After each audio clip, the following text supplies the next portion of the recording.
Hello, everyone, and welcome to another episode of That 80s Child, the Generation Y, and my name is Gabrielle. One day, I will get the volume on this microphone sorted. I've done this podcast for about 3 years now, and I still have issues with this damn thing. Anyway, I'm sorry. In this episode, I'm going to be talking about urban legends during the 80s and 90s.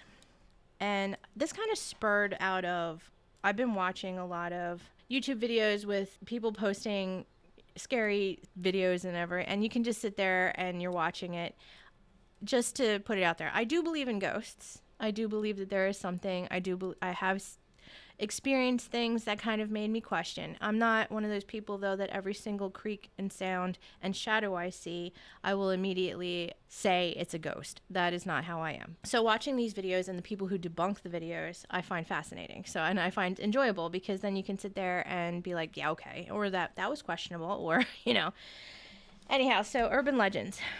I had to do research, like what legends were specific for the 80s and 90s, because I grew up during that time. I didn't realize that it was. I feel like you can hear the creaking of these headphones. These headphones, I either have to get new headphones or I had to put WD-40 on them, so I apologize. So I had to do some research because you grow up with stuff you don't necessarily realize that, like, oh, wait a minute, this actually came out that time. This is new. This is brand new. This isn't 20 years old, or this isn't something that's from, like, a long time ago. So here are a few examples and ones that, like, if I've actually experienced it or saw it or just real knew about it. Bloody Mary.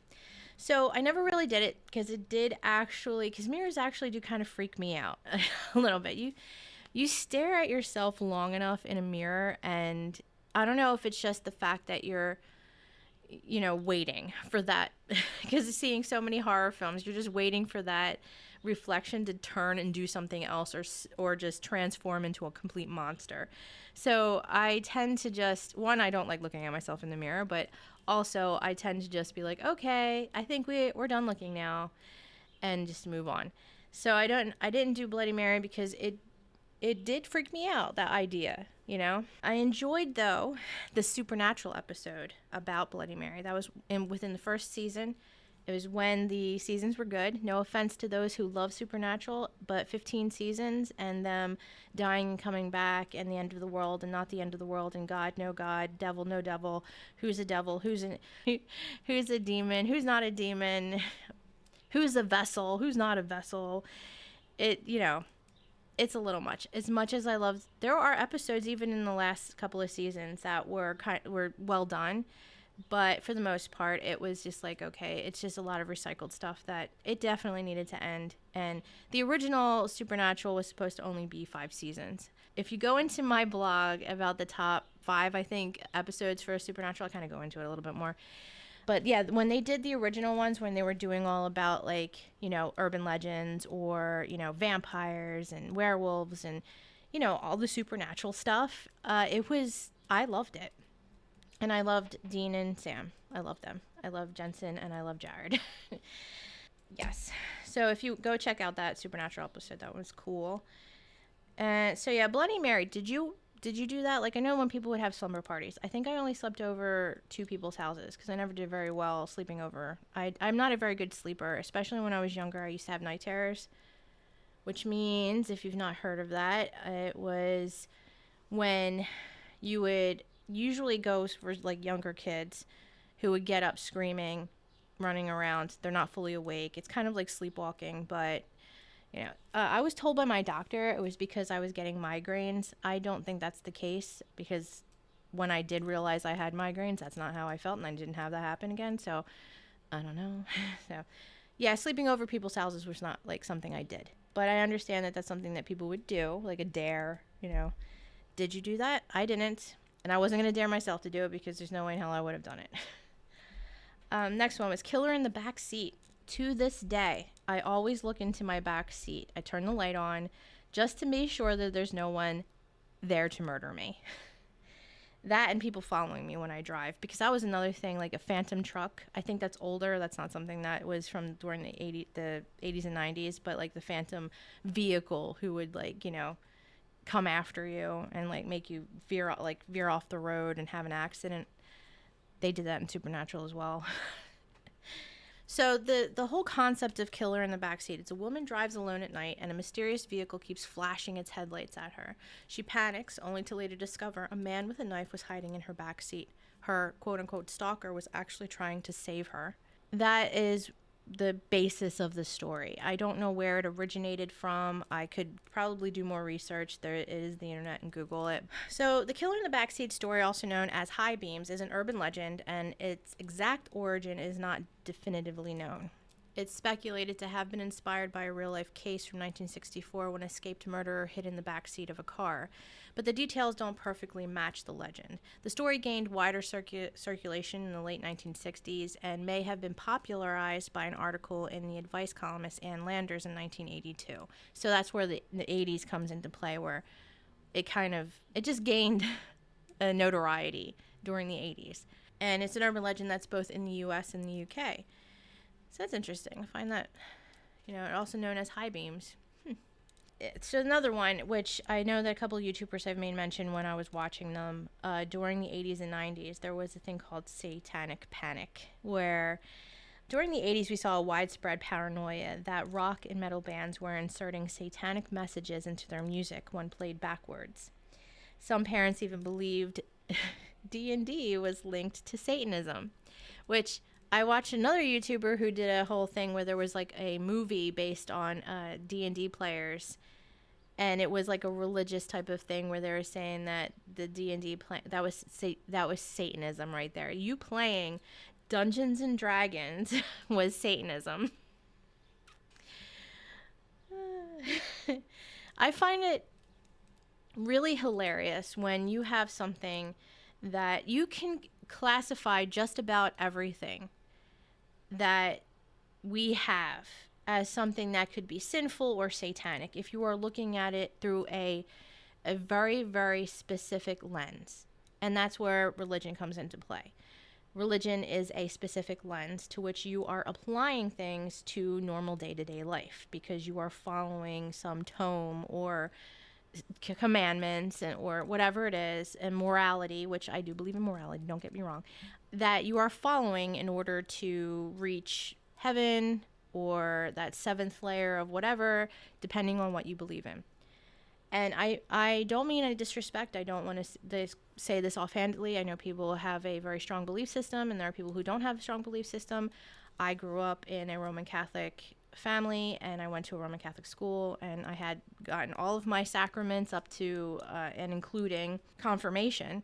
So I pretty much completed everything other than matrimony and my last rites. So I'm not practicing, and I do have a little bit of a love-hate relationship with religion in general. So excuse me, and I apologize if you fully believe it. That, I have no problem with people. That's fine. It's just not for me. And that's fine too, right? Opinions and ideas can be differing between you and I and you and the next person. We should all remember that. Anyhow, so there are hidden messages in the music. I know that was a big, during the 90s specifically, when they were doing the CDs and people were buying these CDs for their kids and then realizing that the music was having like curse words in it or questionable statements that they didn't want their, tween or younger kid to be listening to. And they didn't have those warnings on them at the time. So I know that was a huge thing too, so the parent was able to see right off that, it has an explicit warning on here. Therefore, their kid cannot listen to it, or they're aware, but they're doing it anyway, sort of thing. So I don't know if it stemmed from that, but I know it was part of the whole when it came to specific music. I think even I think it was the Duggars. The kids were like, you can't listen to anything with a drum beat because drums are sinful. Take that with what you will. But I listen to all types of music, even explicit music. Do I worship Satan? No. You have to believe in it to worship it, correct? So anyhow, satanic panic, that even actually bled into the early 2000s.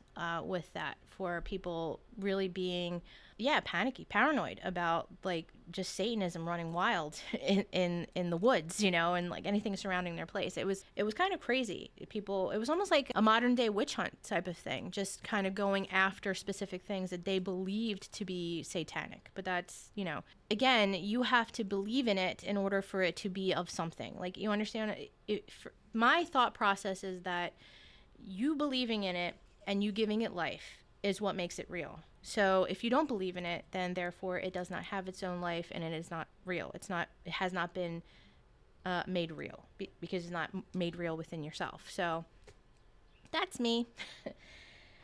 Number 4. So kidney heist. Now this is like something that kind of, I remember more in the 90s. I don't know if that was something that stemmed out of the 80s or not, but a traveler wakes up in a bathtub full of ice only to find a note telling them to call 911 because their kidney had been stolen by organ traffickers. Yeah, there was like a huge like black market thing. Now, I don't know how frequently that happened, but that was I know that it had happened. There had been cases that happened. But it was like, I don't know how frequently it happened to the point where you're like, do I need to really be watching my kidneys and my other organs and stuff? I highly doubt anybody would want my kidneys, but I'm just saying, it's a scary thought where you're just going along your day, not thinking too much of it, and then all of a sudden you're whacked over the head and then organs taken from you. It's just all of this stuff. The legends behind it are all things that we fear, and maybe that fear wasn't necessarily something that we thought about until, of course, the story came out, and then you're like, oh my God, here's something else that I've got to be afraid of, or I got to be worried about. It's all about making it real. But stuff like this, there are horrible people in this world, and they are looking to do horrible things. So yes, always pay attention to your surroundings. Always turn your light on in your car to make sure there's nobody in the back seat. You don't know. You really don't know. So just, keep you, aware. That's all. The Hook Hand Killer. So, multiple movies, and another Supernatural episode to boot, had to do with the Hook Hand Killer. Now, it's the classic story. It's a classic Lover's Lane story where a couple hears about an escaped killer with a hook for a hand, then flees in terror, only to later find a bloody hook hanging from their car door. So it's in the Supernatural version, it was because it was driven by anybody who was doing more, like, say if the girl didn't want to move to the next phase of their relationship and the guy was pushing about it. And the girl's like, no. And that's when the Hook Hand Killer would come into existence and take out the guy because he shouldn't have been doing that. Or it could have very well been in other stories where it didn't matter. It just kills both of them. Just don't be up here. Where the hook part came, I think it was just for the horror faction of it. But the story for Supernatural, the hook part was because the guy who became that Hook Hand Killer lost his hand, and he made a silver hook out of silver artifacts within a church or something like that, and that's how his spirit was tied to it and all that. Again, good episode. Like I said, first season I think is chef's kiss. Very good. Check it out if you haven't. And of course, like, I think I Know What You Did Last Summer was a hook hand thing. So I Know What You Did Last Summer draws inspiration from that urban legend with the hook, a creepy tale of hook-wielding maniac. I've seen that movie maybe once. I'm not a huge horror fan. My mom and my brother love horror movies. My friend also loves horror movies. This is the thing, like, I have a very vivid imagination, and I know that it sounds ridiculous as a 42-year-old person, like, that I could still have nightmares, but some of these, if you get immersed enough in a movie, it stays with you. And especially if you have an overactive imagination like myself, like, it's just like, I'd rather just be able to go to sleep at night and be cool with it, And I also do not like, I know we're talking about urban legends, but I also don't like the movies that are literally just there to be gory. Like, let me just slice off some appendage and, like, stick a, knife through somebody's face and we have to see all of that. I don't find that entertaining at all. I find it disgusting and I find it just grotesque. Like I don't need to see that. Like why am I paying money to see this? I'm not gaining any enjoyment out of this at all. I know people like those things, fine, but for me, no. The only semi-horror movies that I like are the psychological thrillers. You're not actually seeing anything. You're not actually getting like appendages like ripped off or torn apart or stabbed a million times. It is all, I think they're even worse. Like you actually watch that, you are left to your own imagination. Unless you have a shitty imagination, you are left with your own imagination to come up with that scary thing that they're talking about or they're alluding to. And a good movie that does actually show some like ghostly things, but also a psychological thing, is The Changeling. Excellent movie. I suggest checking that out. Excellent. I think I had that on my blog about like psychological thrillers to check out. Check that blog out if you want to see what the stuff that I actually like The Conjuring, and there were some some gory parts and some like straight up like jump scares and whatever, but I did like that because it was a nice blend. Just the first one. Not the rest of them, just the first one. But that's me.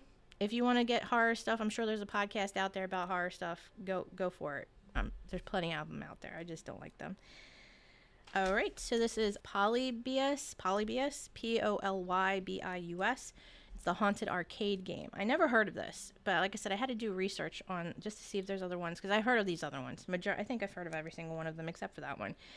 It's a supposed government experiment mysteriously appeared in the early 80s, causing nightmare, seizures, brainwashing before vanishing without a trace. I don't know if you guys ever heard of it, but I went into it and I was just like, what is this? So it can refer to multiple things. An ancient Greek historian, a purported urban legend about terrifying arcade game, and a video game inspired by that legend. The urban legend is purported from 1981, and the legend describes the game as a part of a government-run, crowdsourced psychology experiment based in Portland, Oregon. Do you notice that stuff happens in, like, the out west, like the West Coast, specifically Oregon? Is it, like, creepy out there? I've never been out that way. I've seen pictures. It looks beautiful. I would love to go. But if they have all of these weird urban legends and killers and stuff, I don't know if I'd stay that long, even with all of the beautiful scenery. So the gameplay supposedly produced intense psychoactive and addictive effects in the player. These few publicly staged arcade machines were said to have been visited periodically by men in black for the purpose of data mining the machines and analyzing these effects. Supposedly, all of these Polybius, I'm just going to say it that way. If it's not, I'm sorry. Arcade machines then disappeared from the arcade market. This urban legend has persisted in video game journalism and through continued interest, and it has inspired actual video games of the same name. So you could probably find ones out there that are inspired by this, which I found interesting. So the suffered from unpleasant side effects. Like I said, it was seizures, amnesia, insomnia, night terrors, and hallucinations. Approximately 1 month after its supposed release in 1981, Polybius is said to have disappeared without a trace. So it's only out for a very, very short amount of time. So the game has the same name as the classical Greek historian Polybius. Polybius? Yeah. Born in Arcadia and known for his assertion that historians should never report what they cannot verify through interviews with eyewitnesses. Very important man. Very important. Because if you're just going to tell me stuff, that's all hearsay. That's not history. That's just you telling me something. So this guy, good on you. We still get shit like that, though. That was interesting, because I've never heard of it. It was in the early 80s, before I was born, and apparently it was only out for a month, so I would never have seen it if it did actually exist. But that's interesting. I found that one fascinating. Because when I started writing this, I'm like, urban legends. Like, how many did I actually... Because there were ones that were local to me. One being... It was the Atco Ghost. I live in Jersey, so obviously the Jersey Devil. You know, that you can't even classify that as an urban legend. It's real at this point, how many people have seen it and how I actually have a copy of an original pictorial map that was drawn, and it gave you all the different sightings throughout the tri-state area, like all the different states and all the different areas that Jersey Devil had been sighted. So I have not seen the Jersey Devil, and I lived in the Pine Barrens. So did I leave myself out in the woods for very long at night? Not really, because it was creepy anyway. There were like, you had other animals out there and people are scary. So yeah, I didn't really test it out, to be honest. But yeah, I didn't see anything on that respect. But the Atco ghost, if you lived in the area, you were supposed to go down a specific road where it dead ends, and then you're supposed to flash your lights, and then something else, and then you're supposed to be able to see a ghostly kid figure, I think. But you're doing it on private property, and I'm fairly certain there have been a few people who were chased out by it with somebody wielding a gun, because I'm sure that people get pissed off if your house is at that far end and you're just getting people flashing their headlights at you all the time. I'd be pissed off too. So I never actually did it because one, I didn't want to get killed and be that ghostly apparition for somebody else later on. So, but I know a couple people who did do it and they claim to have seen something. I don't know. So, yeah. So, urban legends, wherever you are, I'm sure there are ones in your vicinity that you also have from when you were growing up, because they just sprout up. People just come up with these stories, or people just think they saw something and it just becomes an urban legend. It's fascinating. Next one. The cursed VHS tapes and chain letters. So, this is kind of like a The Ring type of thing, where you watch the VHS or you read a letter, and if you watched it, it brings death within a few days. So like for like The Ring, and then they watch the weird ass VHS tape, and then they get a call and they're like 7 days. Yeah, like that. Chain letter and emails. So granted, this was early days of emails, and like you would get these stupid emails that was just like, if you don't share with 50 people, which I never knew that many people, so I'm never going to share it, like, you were going to die a horrible death, or you will never have luck with money, or if you don't say amen in 5 seconds, the Lord's going to smite you, like something like that. So if you don't send to a dozen people, you're cursed. So the only thing that anytime I see these things, and I see people post this stuff even on Facebook nowadays, where they're like, if you share this with 10 people and you'll get something. So they go with like, if you do this, you'll get something good. They don't say, if you don't do this, something bad will happen. So it kind of like flipped a little bit, but it's the same concept. So if I don't do it, does that mean I'll have the opposite happen, or I'm just not going to have that good thing happen and my life will just continue on like it normally has? Then okay. But anytime I think about like curses, I don't know if you guys watched, I love The Mummy, obviously, with Brendan Fraser. That movie's great, by the way. But The Mummy 2, which was not as good as the first one, but at least it still had Rachel Weisz. Is that her name? Yeah, Rachel Weisz. Weisz? I don't know how to say her last name. She's beautiful, by the way. She looks good for her age. My goodness. She's married to Daniel Craig. I did not know that. Good for her. Anyhow, so in The Mummy 2, there's a line when they're on, it was one of the two like henchmen on the train as they're bringing the mummy to wherever. And he's like, what's with you and curses? This is cursed. That is cursed. I remember when my brother and we watched that, and that was just like, anytime we would be like, this is cursed. That is cursed. Anyway, I had to look that up to make sure I wasn't lying and what actual movie that came from. I also love her in Constantine, the one with Keanu Reeves. I loved the show too. Okay, so next, Mickey Mouse, and I don't, I'll put this as explicit because I say curse words in it, but it said Mickey Mouse suicide, the lost episode myth.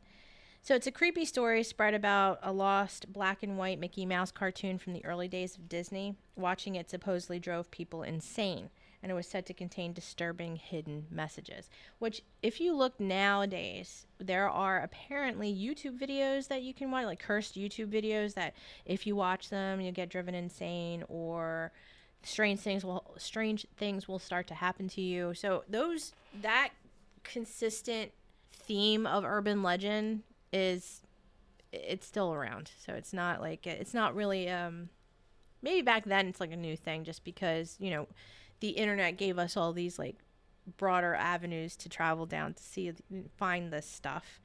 So I've not seen this or know what it even looks like. I've heard of it before. And like I said, I've heard of enough of the YouTube videos out there that are apparently like the same type of concept.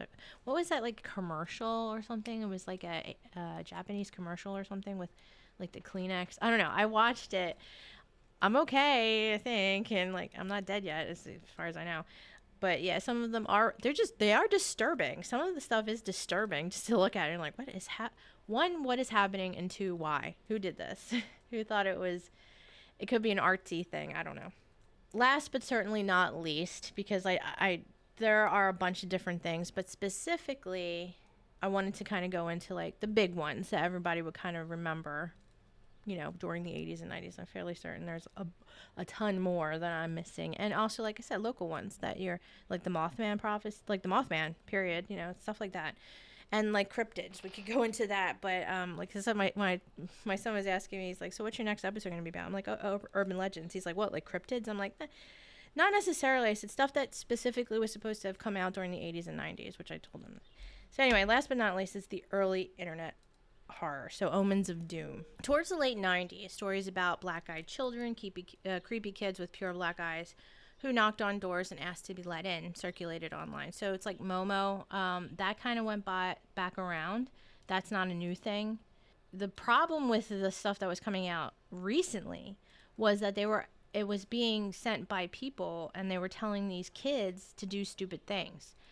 And that's the issue. So like in the original ones, it was just a story that was being passed around to creep people out. It wasn't having somebody to like, it was like not like a Slender Man type of thing where people were like going out and doing horrible things or having them do stuff. Like, don't be stupid. If you see stuff that comes through and people are telling you to do ridiculous stuff, don't do it. Don't read it. Block it. Delete it. Report it. I don't know. Just don't be... You have to have some common sense. Now, I understand a lot of it's like children or like preteens and stuff like that may not necessarily know, but I feel like in this day and age, especially with how advanced these kids are when it comes to like digital stuff, like you should know. But you're still a kid, and maybe the parents should be like over their shoulder being like, what is this? What are you doing? At least to a degree. I'm not saying be a helicopter parent either, but you be careful. Anyway, I'm sorry. I'll get off of my my little soapbox and ranting about it. My son, I will be completely honest here. I was not a helicopter parent. I am not a helicopter. He's 18. He's an adult now. Whatever. But when he was little, I didn't police everything he watched. But I did see his history. It was on my own sign-in. He didn't have his own sign-in. He didn't have his own...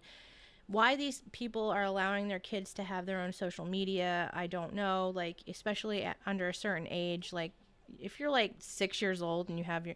I'm just going to use Facebook as an example. But if you have your own Facebook at 6 years old, like, come on now. It's just... Why?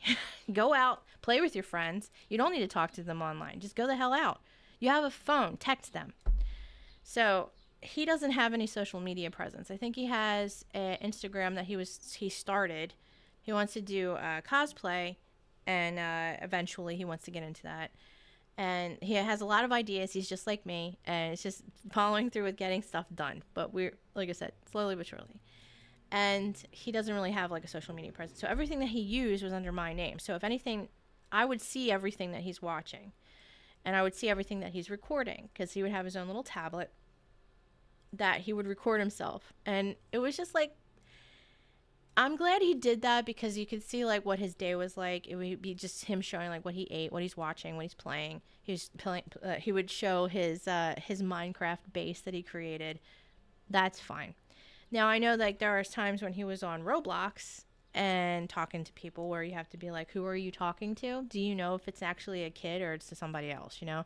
That was a little creepy. I didn't like it. I'm glad he got out of that fairly quickly. Yeah, that was it. That was a little bit of a moment where I'm like, should I ban this? Like, I don't really like this. So, but thankfully, like I said, he didn't really stick with that for very long. It was like, I think it was like a good year where he was just like, he was really into it. And then he was like, meh, gonna move on. I'm like, thank God. So be careful out there. So yeah, a lot of the early '90s circulation, or not early '90s, the early internet. So it's during towards the late '90s. Were dealing with bad omens, things that would be emailed to you, messaged to you, or you would just see, and you're like, that the black-eyed children. Like I said, it's because when I originally saw them, like, wait a second, that was recent, but I'm like, no, I do kind of remember some of it in the early '90s or in the late '90s when for my email, like I would get stupid shit in there all the time. Half of it I just disregard because I'm like, if it wasn't for something I was particularly looking for, I'm not reading it anyway. So just have that kind of mindset. Like, I ordered something, let me see my email, or I have a friend that's going to email me or something like that. Do people use, I mean, I feel like I use email every freaking day because I'm at work and that's the main course of back and forth for approvals and stuff like that. So email is kind of like a mainstay. I feel like that will always be a mainstay or main form of communication, email versus the text and all that stuff. But I could be wrong. Things have changed. Things move on. Things evolve into something else. And, I'll see it when I see it, I guess. But that's all I have written down. I know that there are plenty more out there. Originally, I was like, should I do 2 separate ones? Maybe I will. Maybe I'll do more. I was actually going to do one based off of childhood nightmares. Reoccurring nightmare. So I was going to do something like that, and it kind of ties in with it. But for the most part, it's not I wasn't sure if it was going to be long enough because I have my own dreams. I don't know what you dreamt about, obviously. So I had my own dreams, but also I was going to like kind of delve deeper into like that psychological thing as a kid. So I don't know if you guys would be interested. This is why I'm talking about expanding it to have some nostalgia for it, obviously, and it kind of be surrounded by that nostalgia, but also kind of traveling down other aspects and avenues that aren't necessarily like all fun and games all the time. So I figure like, get some deeper ones in there, and then you'll have like the nice, like, I'm going to go into my top music list. I have like I said, I have like a bunch of different ideas, which I'm glad because now I have them all outlined out for me to record them because now I have a nice schedule going. These are going out record on a Saturday. I edit and record on Saturday, edit the previous week and record the next week, and then Sunday post the current week, and then brainstorm ideas for another couple of episodes. So I have like 7 to 8 now ideas that I've been writing down, and I've been going through them. So I'm just trying to make sure that I have enough ideas to get me through, because I don't know. I originally had them as seasons, and I would give myself time off, which I may still do, where I might be like, okay guys, I'm gonna like 2 weeks we're not gonna be posting anything because I would like to focus on something else. I don't know, we'll see about that. But right now I have a good amount of stuff, and I have a good schedule going, and I have a good routine on the weekends so that I don't have to worry about like the week when I'm at work and I'm like, I don't do anything. And when I get home from work, I don't know about you guys, but when I get home from work, it's like dinner, and I just want to be a vegetable for the rest of the night because sometimes I'll write, and I also read. So that's that. I have a couple of questions. Obviously, I always put some questions at the end of the podcast to, reach out to the audience to see if they're listening. No, I'm kidding. What they thought, any ideas. Please leave a comment. Now you can do that on Spotify. You can also do that on my YouTube channel, which has all of my podcast episodes up on there, and my website. I don't know if you can, I think you can comment underneath all of them, or if not, whatever. You can do it on Spotify or YouTube. I got my first comment. So thank you so much for the person who commented on the millennial and the generational separation episode. Thank you so much. I appreciate that. I was like, oh my God, I got my first comment, guys. I was happy. So I'm glad like people are listening and enjoying it. So thank you so much. And so my question, did you experience any of these urban legends? Did you experience something? Did you do the Bloody Mary like over doing it over sleepover?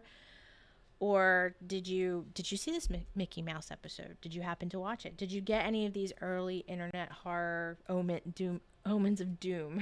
And did you hear about the haunted arcade game? I did not know about that one. Like I knew that there was something to do with like a haunted arcade game. I just didn't know about this particular one. So I just think that, I don't know if that's the original. Obviously, I don't know. Arcade games have only been out for so long. So is that the first? The Satanic Panic. Have you had anybody who you knew or you yourself. That may be your parents, or somebody else's parents, or very much concerned about you playing D&D or listening to music with drums. Or if you listen to it backwards, something's being said.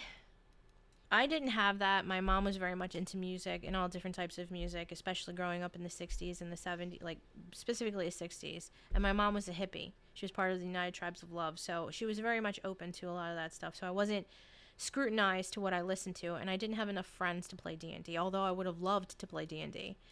I still would love to play D&D, but I have no friends. Like, I do have friends, but they don't play D&D. So I need to find another group of friends that I can like do that, besides my main friends that are like have always been around. So like since I met them. Does that make sense? Now I'm babbling. But yeah, that's it. So if you have any other questions, comments, or even something to what I should like maybe look into. I don't know. Like I said, I have like 7 or 8 different ideas for the next episodes. I don't have them in any particular order. It's just as I feel the need. Like the one that I did about Delia's and how it was for me, that I came up with randomly on a day, and I said I'm just going to do that one next. And these other ones, like this was supposed to be my next one from the previous, but I'm like, I'm going to do that one first. So yeah, so if you have any ideas, anything that you would like me to, talk about, or from my perspective, obviously, because you can research it, and you don't need to have me be the mouthpiece to talking about the same thing you're reading about on Google. But I'd be happy to do that too. But it's just like it would be off of my perspective from when I was growing up, obviously, because that's the only perspective I would know. Yeah. So I hope you enjoyed this episode, and I hope you'll check out all of the other episodes. Please give my Spotify a follow. I still have 41 followers. Please spread the word, share, if you have anybody else that would want to listen to it. And if you want me to bring people in, I had my son on a previous one. Maybe I can get him to sit in on something. Maybe when it comes to, I don't know, I'll figure that out. Maybe music and other movies. Maybe like we can talk about remakes, like the ones that he's seen that are recent and the ones that were original from when I saw. I don't know. I'll figure something out. I said, I don't really have a whole lot of people that I could go and like pull from, so it's just me talking into a mic about stuff that happened to me when I was younger, and about all the things nostalgia that we may have shared. So thank you so much. Oh, check out my website, my blog, GabrielleCataldi.com. Everything on there is pretty much where it needs to be, other than like, the front page needs to be redone a bit. There's areas that are blank, or they have just like the placeholders. So disregard that. But all the like the blogs and my top 5 lists and stuff like that are on there, and the podcast, obviously. And also check out my YouTube channel, which has some other videos on there that are random that I'm like, they're random, okay? And then they're all my podcasts. And then I'm going to have other videos that I want to start putting out on there, but I think that's something that I'm going to do after I get our cinema and controller a little bit up on there.